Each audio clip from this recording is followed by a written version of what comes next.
देखिए, भारी किसके लिए पड़ रहा है ये तो देखा जा सकता है। आपने मुझसे ही पूछा है ना। जी जी जी बिल्कुल।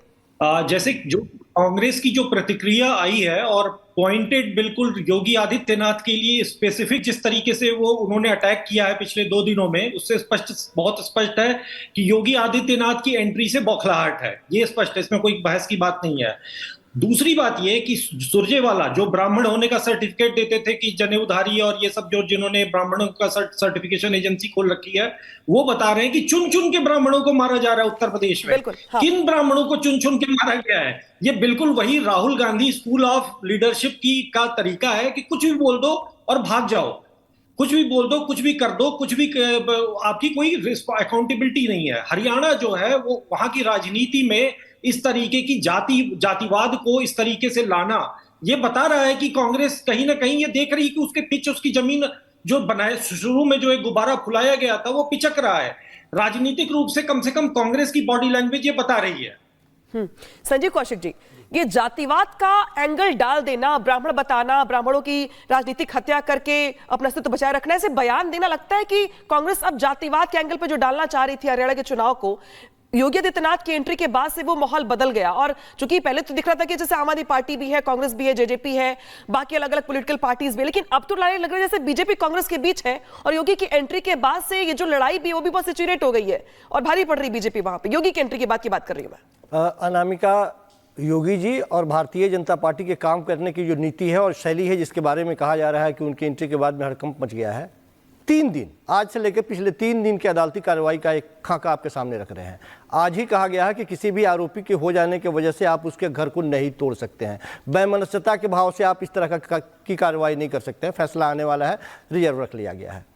कल फैसला आया कि भगवान तिरुपति मंदिर के अंदर जो लड्डू बन रहा था उसमें ऐसा कोई साक्ष्य नहीं मिला जिसमें चर्बी और मछली का तेल मिला हो। फैसला उस पर भी सुरक्षित है, सुनवाई अभी जारी है। भारतीय जनता पार्टी की कलई वहां भी उतर गई। और उसके एक दिन पहले देश के वित्त मंत्री के ऊपर एफआईआर दर्ज करने का अदालती कार्रवाई ने एक आदेश दिया था। यह है भारतीय जनता पार्टी का सही और सच्चा रूप, यही है। कितना दिन तक लोगों को बरगलाते हैं। चुनाव से क्या लेना देना? हरियाणा के चुनाव, हरियाणा का चुनाव। हाँ, हरियाणा के चुनाव पे अब आते हैं। अब आपको यदि ये लगता है कि उत्तर प्रदेश को नजीर बना करके उत्तर प्रदेश के पूरे सिस्टम को पूरे हिंदुस्तान में लागू कर देंगे, तो यही है उत्तर प्रदेश का वो नजीर जहां बेरोजगारी चरम पे है। आप हरियाणा की बात कर रही हैं, हरियाणा में आपसे नौजवान सवाल पूछ रहे हैं, किसान आपसे सवाल पूछ रहे हैं, आपसे पहलवान सवाल पूछ रहे हैं, नजरें नहीं मिला पा रहे हैं हरियाणा के लोगों से, और आप कह रहे हैं कि हरियाणा में बदलाव लाने की बात कर रहे हैं। हरियाणा के लोग इस बार तत्पर हैं और वो मुकम्मल आपको जवाब देंगे। ये नहीं चलेगा। आप बरगलाएंगे केवल धर्म के नाम पर, जाति के नाम पे आप बरगलाते रहेंगे। हिंदुस्तान की जनता ये नहीं चाहती है। ठीक है, तारिक जी मैं आपके पास आ रही हूँ। तारिक जी मैं आपके पास आ रही हूँ क्योंकि अभी तक मैं उनके पास नहीं जा पाई हूँ। समाजवादी पार्टी जो हर बात को जातिवाद से जोड़ देती है, लेकिन हरियाणा के चुनाव में तो जो मुद्दा है पलट रहा है, क्योंकि वहां जाति का एंगल जो डालने की कोशिश कर रहे थे रणदीप सुरजेवाला, वो तो पलट रहा है योगी की एंट्री के बाद से। क्योंकि अब तक योगी आदित्यनाथ की ओर से 3 दौरे किए गए हैं और 20 सीटों को कवर किया गया है। ऐसा लग रहा है जैसे कि जो पहले कांग्रेस फ्रंट फुट पे नहीं जा पा रही थी या बीजेपी फ्रंट फुट पे नहीं जा पा रही थी, माफ कीजिएगा, अब योगी की एंट्री के बाद से थोड़ा मोरल बूस्टअप हुआ है और जो लड़ाई है वो सीधी हो गई है बीजेपी कांग्रेस के बीच में। कर्नाटका में योगी साहब ने 7-8 डिस्ट्रिक्ट कवर किए थे, कई रैलियां की थी। उसके बाद वहां कर्नाटक हारे थे, 44% सीटों पे ये जीता पाए थे। इनसे ज्यादा सीटों पे हेमंत बिस्व शर्मा ने प्रचार करके जिता दिया था। तो जहां जहां जाते हैं वहां जीत जाते हैं योगी जी, ये बिल्कुल सरासर गलत है। आपको कर्नाटक याद है सर, इसके पहले पश्चिम बंगाल से लेकर असम से लेकर के इसके अलावा अलग अलग जो राज्यों में चुनाव हुए वो आपको याद नहीं है। मैं लौटूंगी आपके पास। इस बीच बड़ी खबर आ गई जम्मू कश्मीर से, जहां जम्मू कश्मीर के 40 सीटों पर मतदान जारी है। दोपहर 12 बजे तक करीब 30% मतदान हो चला है और यहाँ पे जो लोगों का रुझान जम्मू कश्मीर की वोटिंग को लेकर के, क्योंकि लास्ट फेज की वोटिंग है जम्मू कश्मीर में आज, और आज का दिन काफी अहम हो जाता है क्योंकि आज 40 सीटों पर वोटिंग लगातार जारी है और सुबह से कतारें लगी हुई हैं। अगर अपडेट बताएं अब तक के 12 बजे तक का, तो 30% यहाँ पे मतदान हो चला है और अभी चूंकि लंबा वक्त है, लिहाजा ये माना जा रहा है कि जो वोटिंग परसेंटेज होगा वो भी यहाँ पे इसमें इजाफा होगा। थर्ड फेज की वोटिंग यहां पर हुई है और हर बार पीएम मोदी की ओर से अपील की जा रही है वहां की जनता से कि लोग घरों से बाहर निकले, अपना मतदान का जो अधिकार है उसका इस्तेमाल करें। घाटी में इस बार बड़े बड़े वादे किए गए हैं बीजेपी की ओर से भी, कांग्रेस की ओर से भी, एनसीपी की ओर से भी। तो इन वादों के बीच में जो वोटिंग परसेंटेज है 12 बजे तक का वो है 30%। हालांकि देखना यह होगा कि इस बार, अब की बार घाटी में किसकी सरकार। किस तरह से देखते हैं? देखिए 370 5 अगस्त 2019 को हटाई गई थी उसके बाद हम देखें तो नया जम्मू कश्मीर बना है। अलगाववाद, आतंकवाद, भ्रष्टाचार, परिवारवाद, ये सब चीजें हमने समाप्त की हैं। टेररिज्म से टूरिज्म की तरफ हम ले गए और बुलेट से बैलेट की तरफ हम ले गए। इस दौरान हमने 73rd और 74th अमेंडमेंट को लागू किया।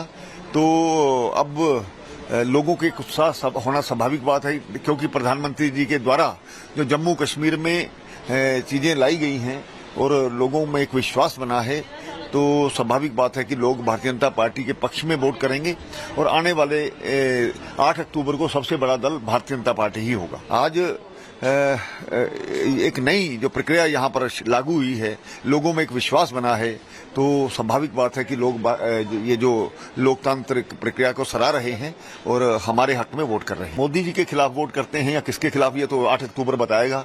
लेकिन नेशनल कॉन्फ्रेंस और पीडीपी लोकसभा के इलेक्शन में दोनों मुख्यमंत्रियों को बुरी तरह से हराया, ये फ्रस्ट्रेशन है उनकी। इस वही फ्रस्ट्रेशन खुल करके सामने आती है। भारतीय जनता पार्टी सबसे बड़ा दल बनकर के सरकार बनाएगी। मैं लोगों से यही अपील करना चाहता हूं कि वोटिंग की प्रक्रिया में भाग लेना चाहिए, अपना वोट जरूर कास्ट करना चाहिए। हम भाग्यशाली हैं कि लोकतांत्रिक देश में रहते हैं। उनसे पूछिए जहां पर वोट देने का अधिकार नहीं है, वहां जहां पर डिक्टेट। तो आखिरी दौर है, किसका जोर सवाल खड़ा हो रहा है। सीधे रुख करते सहयोगी मीनाक्षी का। मीनाक्षी, 12 बजे तक 30% वोटिंग हो चली है। अभी तक फिलहाल रुख क्या देख पा रही लोगों का आप, और मतदान केंद्रों पर कितना रुझान दिख रहा है लोगों में वोटिंग को लेकर? बिल्कुल, देखिए अनामिका, अगर हम मतदान केंद्रों की बात करते हैं तो सुबह 7 बजे के पहले से ही लाइनें लगनी शुरू हो गई थी और उसके बाद 10 बजे तक अच्छी खासी लाइनें लगी हुई थी। हालांकि उसके बाद लोग अपने काम पर चले जाते हैं। अगर हम जम्मू कश्मीर की बात करें तो कश्मीर के इस पूरे रीजन में अभी खेती का वक्त है, जहां पर सेब तोड़े जा रहे हैं, अखरोट तोड़े जा रहे हैं और ऐसे में लोग अपने खेती के कामों में लग जाते हैं। एक बार मैं आपको बाजार की तस्वीरें दिखा देती हूँ। ये बारामूला का वही बाजार है जो कभी चुनावों का बहिष्कार करते हुए नजर आता था, लेकिन आज लोग अपनी दुकानों को बंद करके मतदान करने के लिए गए हैं। कई लोगों से हमने उनसे बात भी की थी और उनका साफ तौर पर यही कहना था कि देखिए 10 साल बाद विधानसभा के चुनाव हो रहे हैं और ऐसे में हमारे लिए बेहद जरूरी है कि हम जाए, मतदान करें और हम अपने लिए एक सरकार बनाएं जो जिसमें हमारे नुमाइंदे हो, जिनके पास जाकर के हम अपनी परेशानियां सुना सके। और यही उत्साह है, इसी उत्साह से लबरेज होकर के लोग न केवल घरों से बाहर निकल रहे हैं बल्कि अच्छी खासी संख्या में जाकर के वोट भी कर रहे हैं। अगर हमसे बारामूला की बात कर ले तो 12 बजे तक यहाँ पर भी 30% से आंकड़ा पार कर चुका है। कश्मीर में 16 सीटें विधानसभा की और इसी के साथ जम्मू रीजन की 24 सीटें हैं, यानी कि लगभग 40 पूरी जो 40 सीटें उस पर आज मतदान हो रहा है और इन 40 में से ऐसी कई सीटें हैं जो कि आने वाली 8 तारीख के परिणाम तय करेंगी। अगर हम जम्मू रीजन की बात करते हैं तो जम्मू रीजन की इन 24 सीटों में से 19 सीटें भारतीय जनता पार्टी के खाते में 2019 में गई थी। अब ऐसे में वहां पर क्योंकि कांग्रेस ने भी अपने प्रत्याशियों को उतारा हुआ है, बीजेपी और कांग्रेस के बीच में कड़ी टक्कर जरूर मानी जा रही है, लेकिन कहीं ना कहीं बीजेपी इस कयास में लगी हुई है कि वो इस पर और सीटें अपनी बढ़ाए, क्योंकि हमने यहाँ पर देखा है जम्मू कश्मीर में नेशनल कॉन्फ्रेंस का और साथ ही कांग्रेस का गठबंधन है। National conference